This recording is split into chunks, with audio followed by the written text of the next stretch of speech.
a long period of late August and early September where almost nothing was happening.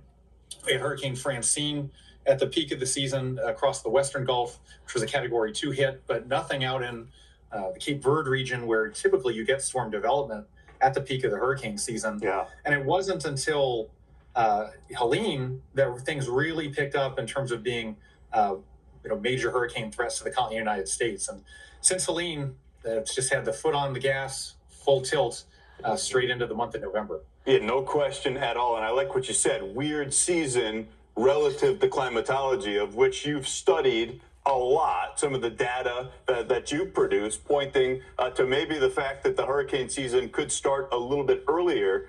What about the end of the season? Because as you just pointed out, we were just talking about it with our hurricane specialist, Brian Norcross, as well. Yeah, we're in the middle part of November, but the basin, especially the Caribbean, looks like it's October.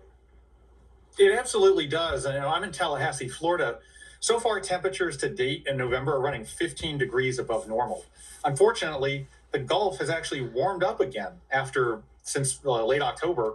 It's warmed up by a couple degrees on the continental shelf. So plenty of warm waters for anything that develops in the Caribbean and moves northwest into the Gulf to tap into. It's not a stretch of the imagination to get a hurricane making landfall under these thermodynamic conditions.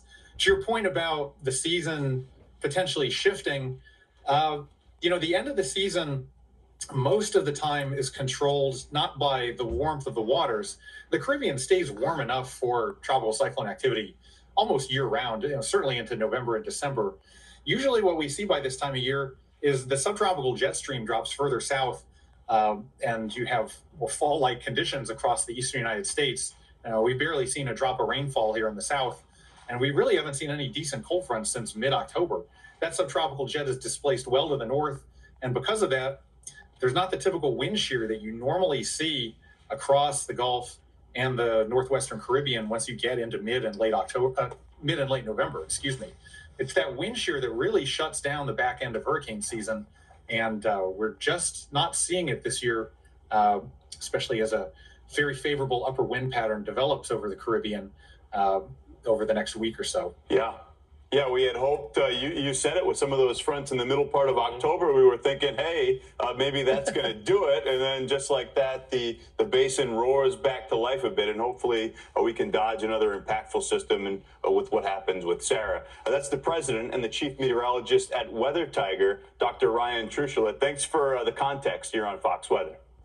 All right, thank you.